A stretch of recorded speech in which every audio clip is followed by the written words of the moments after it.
Om Shri Lakshmi Narsimhaya Namaha. Valmiki Ramayana, Kishkinda Kanda, Chapter 30. Rama sends Lakshmana to remind Sugriva. Summary. Rama's exaltation of Sharad Ritu, post-rainy season or pre-autumnal season is the theme here. This season, which will be conducive to lovers, is painful to Rama in the absence of Seetha. This agony is compounding and turning into his ire. Since Sugriva's efforts in searching for Seetha are neither seen nor heard, hence Rama sends Lakshmana as an envoy to Kishkindha to decide whether Sugriva's support is there or liquefied in the spree of his drinking and merrymaking. Chapter 30 in detail. On Sugriva entering the cave like Kishkindha, Rama, who spent rainy nights on that mountain with much distress owing to the misery of earnings for Seetha, has seen the immaculate spear of the moon on silveren sky freed by ceasing rains and even autumnal nights that are enameled with moonshine, and thus he observed that Seetha is lost hopelessly. Engrossed in lust, Sugriva is lost to worldly tractably, and furthermore time too is being lost, and thus he became highly impatient and even soon. But on getting consciousness in a moment, the thoughtful King Raghava started to think of Vedayi, who is abiding in his heart, though not at his side. On seeing the sky to be a spick and span, when set free of black clouds and lightning and even vibrant with the shrieks of Sarasa birds, Rama bemoaned in woeful words. Rama's concepts are on the road towards his lady love when he beheld the skyscape of the autumn, while sitting on the summit of the mountain that is embellished with gold and other ores, and he talking to oneself about his thoughts in this way. Young Seetha, with a voice that is a sound alike to the calling of Sarasa birds, used to take delight in this resonant call of Sarasa birds when we were together in hermitage. But how she might be taking delight in this chirrups now without me. On seeing the flawless asana trees flowered as if with golden flowers, she checks up for my availability thereabout. But now, finding me nowhere near her, how can she be happy? She, who is enchanting to me by her well-proportioned limbs, the clunky-voiced Seetha, earlier used to wake me up in tune with the melodious calling of clucking swans. But how that lady love of mine might be amusing herself now, on hearing the sharp notes of Chakravaka birds that always move together in couples. What will become of this white lotus-like broad-eyed Seetha, since she is not together with me? I am not able to enjoy myself without the dear-eyed lady, though wandering around enjoyable lakes, rivers, tanks, forests and woodlands, whose thirst is drenched by rainwater and my thirsting for her is not. The love god, with a plethora of provocative autumnal features, will be prolongedly agonizing her because she is separated from me and because her ladyship is a frailty, won't he? Thus Rama worried for Seetha, so on and so forth, that best one among men and the son of a king, keened over like a rain cuckoo, which will be keen on Indra, the king of divinities, for rainy water. Meandering on the pleasant mountain terraces in the search of fruits, brilliant Lakshmana returned and has seen his elder brother Rama. Noble-hearted Saumitri, on observing lone Rama in a lonely place, who is beset with the clunky-voiced Seetha, is vacuous, became very miserable for the sad condition of his brother, and spoke to Rama fretfully, O noble one, what is the use in getting into fetters of passion? What for soul's bold temper is being trounced? This remorseful sadness is arrogating self-assurances. And what purpose can be achieved now in retracing steps from the goal? O dear sir, engage yourself in your mission with an undeterred spirit and with a good disposition of mind, and bring time under control with steadfastness and ideation. And the capability of your helpmates, say Sugriva, and others be gathered, and the basis for your achievements, say daily rituals towards gods, be performed by you as your means. O the Lord of human kindred, with you as her husband, Janaki is not an easily attainable one for others. O highly honorable one, if it is said that none will be burnt if he nears the tongues of flaming fire, O brave one, it is not so. For Janaki is a flaming fire, and anyone nearing her in ill will will be burnt to ashes like a grasshopper. Thus Lakshmana said to Rama. Rama spoke to seemly and undeniable Lakshmana with many words that emerge from his very nature, which are tasteful, morally abiding, and further abounding with friendliness, righteousness, and meaningfulness. Doubtless accomplishment of the task is to be held in view, even, oh boy, the factors that contribute to its accomplishment, like enthusiasm, helpmates, etc., are to be followed through. And not only these aspects, but we also have to observe the friction of task when the task is becoming unwieldy, unattainable, and formidable, along with the lapse of time and lapsing of help. Thus Rama said to Lakshmana. On thinking about the fruit of his mammothon task, namely that lotus petal-eyed Maithili, thereafter Rama spoke to Lakshmana with a dried-up face. On satisfying Mother Earth with rainwater and on effectuating the crops on earth, the thousand-eyed Indra is complacent as his task is effectuated, whereas my task is yet to take off. Clouds roving on the tops of mountains and the trees with their protracted and profound peals have let the water loose, and they are now retired, O Prince, but tireless are rumbles and grumbles in my heart, thus I cannot retire. On blackening 10 quarters of earth, blue black clouds that look like petals of blue lotuses are now quietened in their nimbleness like rutless elephants. Now, passing are the highly speeded rainy waters and winds, which once speedily swooped with water in their womb and wafted the fragrance of Kutaja and Arjuna flowers. The release of clouds, elephants, peacocks, and O merited Lakshmana of the Frested too are suddenly quietened, scored well by rains from colossal clouds. Those amusing mountain terraces are grimless, and they shine forth as though enameled with moonbeams. Presently autumn has shown itself, dividing its charms on the branches of 7-leaved banana plants, on the stars, sun and moon, and also on those best elephants that are rollicking. Fascinatingly glistening grandeur of autumn that is derived from the merits of the season and the resorts to many objects of the season is now splendidly shining in the lotus lakes that are flourished by the rays of dawning sun. The breeze is wafting the fragrance of flowers, and the 7-leaved banana plant and the swarms of honeybees that are singing in accompaniment to the rustle of breeze are tagging along that breeze for its fragrance, and because that breeze is breezing unceasingly, that alone is fetching the pride of rut for the already rutted elephants, and thus this autumnal season is highly glistening. Broad and cute-winged chakravaka birds that are found of lakes and that have pollen of lotuses overspread on them have come to the sand dunes of vast rivers, and with them that have come near the sands are larking. Divided variously, the autumnal glory is shining forth among the overbearingly ruttish elephants that are trumpeting, among the herds of haughty bulls bellowing, and among the limpid waters that are murmuring, sloping down. Exploring the sky well, which is now set free by the clouds, the peacocks are setting their ornamental plumage tails free, and they are even divested of their peahens, as they are uninterested in them, and thus divested of their festivity, those peacocks are abiding in their muse.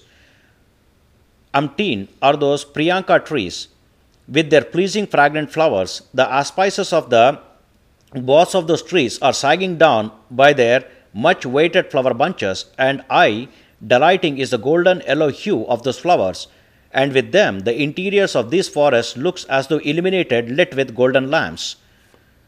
Oh, on scenting the fragrance of the 7-leaved banana plants, the ruttish lather of those best elephants that have a fount for forests and lotus lakes have started to flow on their temples. Thus they are indulgent in rut, and their strides are slackening while they are moving along with their beloved female elephants. The sky is clear, as with a tinge of dust, a tinge of just wetted weapon. Pleasant are the flows of river waters. Breeze is chilly, while wafting the chilliness of red lotuses, and all the directions released from the darkness are looking bright. Overcome by the sun's heat, dried out is the sludge At last the earth is dense with the upheaved dust, and for the lots of people who have mutual animosity, this is the time to foregather their forces to strive against one another. The nature of autumn has enhanced the feathers of bulls' bullishness, and with their bodies covered with dust and their vigor pepping them up, they are ascetic. They are happy and staying in the midst of cowherd. They are bellowing, hankering for bullfights. While a rattish male elephant is going in the forest, the slow-paced she-elephant is tagging along her male along with other elephants of a breed, and with an intensified attachment and passion she is bumping and rubbing her husband. The excellent plumaged tails that form their individual ornaments of peacocks are now cast out, and the plumbless peacocks, on nearing the banks of rivers, they look as if intimidated by the sarasa birds. Thus they had to turn back despondently and dispiritedly, with their blaring, trumpeting lordly elephants with slit temples are alarming Karandava and Chakravaka birds abiding in lakes that are embellished with blooming lotuses, and those elephants are drinking water after swishing and swashing the tranquility of those lakes. Desilted is the silt of rivers, and they are with sand dunes and serene waters, and cow stock is gathered there beside. They are resonant with clucking of sarasa birds. In such rivers, swans are delightedly taking deep dives. The ruffles of rivers, rumbles of clouds, rattles of rapids, such rackets of water are quietened, and much amplified gusts of winds and screaming of peacocks, along with croaks of frogs, are now completely undone, as their festivity is definitely lost with the rains. Various colored and dangerously venomous snakes have contracted into their snake pits, and with the advent of new rainy clouds and containing in there for a long time, they are highly emaciated, for they are hunger stricken, but now they are snaking out of those pits. Ah, by the touch of the hand of her twinkling hero, a damsel in all her love to him is delightedly widening her pupil and disrobing her archery robe on her own. Damsel night is with the risen moon as her gentle face, myriad stars as her twinkling eyes, moonlight as her veiling cloth, and she is glistening like the one who fully enfolded her limbs within a whitish cloth like moonshine. On eating richly ripened yield of rice, delighted are the sarasa birds, and in delightful bird line with swift speed, they are overrunning the sky like a stringed flowery tassel upheaved by wind. One swan is sleeping in water of the vast lake, thick with white lotuses, and that lake is glistening like the star-studded night skyscraper that is disengaged from clouds and that has the full moon, with swans spreading and swaying around as her swaying griddle ornaments, and with well-boomed red and blue lotuses as her swinging flowery tassel. The resplendence of those best tanks is now heightened as with dame embellished with griddle ornaments and flowery tassels. In tune with the tunes of flute, the dawn-time breeze is tuned up, and it is spreading to broadcast the tuneful tunes from the caves, cows and bulls, and the sounds are as though surpassing one another. The river banks are with simile white flowers of new reeds that are softly swayed by the gentle breeze, and the silken reed bed on them is shining forth like a well-washed white silken cloth that is shining. Honeybees that are on the loose in the forest and ruggish in drinking honey are alloyed with the pollen of lotuses and asana flowers when they had bouts of nectars, and they are saucily but delightedly making the journey along with their lady loves in tow with the forest breeze. Water are standing tranquil, flowers are simile, crane birds are noisy, rice crops are ripe, breeze is soft, and moon is bright. Thus they denote the time of rains are phased out. In the dame-like river fish are very closely seen as if they are griddle ornaments of the dame, and nowadays these dames are strutting slothfully like lady loves who strut tiresomely in the early mornings of next day after night-long romancing with their lovers. With chakravaka birds, with river weeds, and with reeds that look alike like a wailing silk cloth half veiled are the river shores, and they look painted with foliage lines in vermilion like the faces of maidens. In the forest that is portrayed with the flourishing bana and asana trees where the honeybees are humming elatedly. There alone, the love god Manmatha is moving about unimpeded, taking his bow to punish the lovesick, on appeasing the world with good rains, on filling the rivers and tanks, and on making the earth to derive good harvest also. Clouds have dissipated, forsaking the sky. The autumnal rivers are showing the dunes slowly and slowly, as with shyly brides showing hips in their new terrace slowly and slowly. O gentle Lakshmana, with clear waters, well-sounding fish hawks, teeming teams of Chakravaka birds, the lakes are glistening well. O Prince, those that are reciprocally browned by the hostilities and desirous of victory, O gentle Lakshmana, for those kings, their striving time has come up. This is the starting time for invasion of the kings, but they do not even pursue Sugriva or is striving for any invasion as such. On mountain terraces, there appeared flowered asana trees, 7-leaved banana plants, Kovidhara, Bandhujiva trees, and the Shama creepers. On the sand dunes of the river, swans, Sarasa, Chakravaka, also Krauncha birds are fully overspreading from all over. See Lakshmana. 4 rainy months have rolled by, and to me they are like 100 years, for I have not seen Seetha. Likewise, I am seated in grief. Like a female Chakravaka bird that follows rearward of her husband, that lady Seetha followed her husband. That is what I am to the precarious forests of Dandaka, as if she is going to pleasure gardens. Dear departed, kingdom plundered, rendered homeless, and one in desperate straits, such as I am, Lakshmana, King Sugriva is not benevolent to me. Since his kingdom is forfeited, he is an insecure person. Since he is persecuted by a powerful demon Ravana, he is dismal. Since he came from a distant homeland, he hasn't got a leg to stand on. Since he is lovelorn, he sought my shelter faint-heartedly. Thus Sugriva may be thinking of me. By this reason, O gentle Lakshmana, I am perhaps scoffed off by the spiteful king of Vanara Sugriva.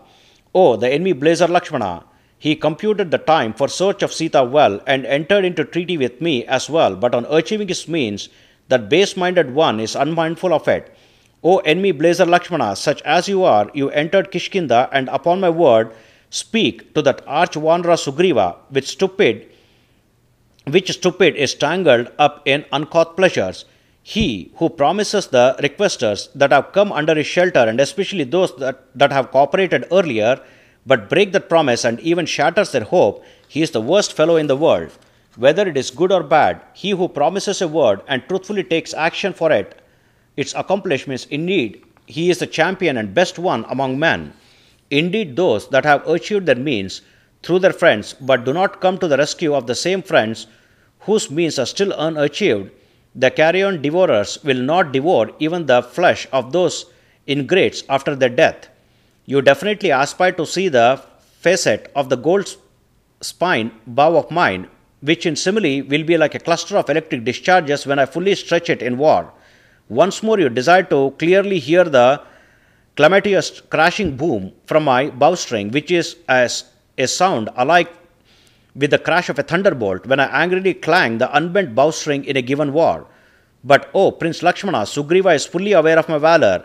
Be that as it may, O brave one, I am not alarmed, as I have you as my associate. For which reason this venture of eliminating Vali and its sequel is commenced. O, the vanquisher of enemy capitals, Lakshmana, and the life and the time frame set for it, that king of fly jumper Sugriva is not recognizing as its ends are achieved, but on promising to get back after raining season, that king of Vanara is insensible to the slipping away of those 4 months' time of rainy season, for he is wallowing in his pleasure. Frolicking with all in the council of ministers, Sugriva is absorbed in drinking alone, and is not sympathizing with us who are agonized by grief. O great mighty Lakshmana, you may proceed to Kishkinda and let Sugriva know through you as to how my fury takes shape.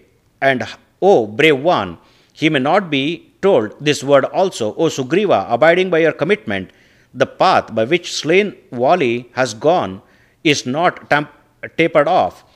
As such, do not tread Vali's path. In a clash, Vali is slain singly with my arrow, but I wish to slay you along with your kith and kin, since you have transgressed truthfulness.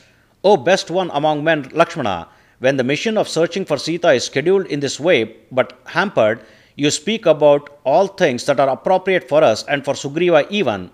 O foremost one among men, hurry up, let there be no time lapse.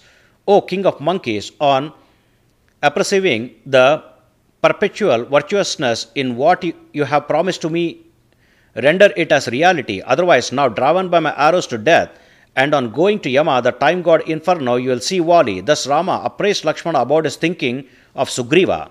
On clearly examining his elder brother Rama, who has become ruthless, uncompassionate, and pitiable, prating the mood of that intensive, resplendent Lakshmana, who is an augmenter of Manu's dynasty, has become hostile towards the monkey king Sugriva.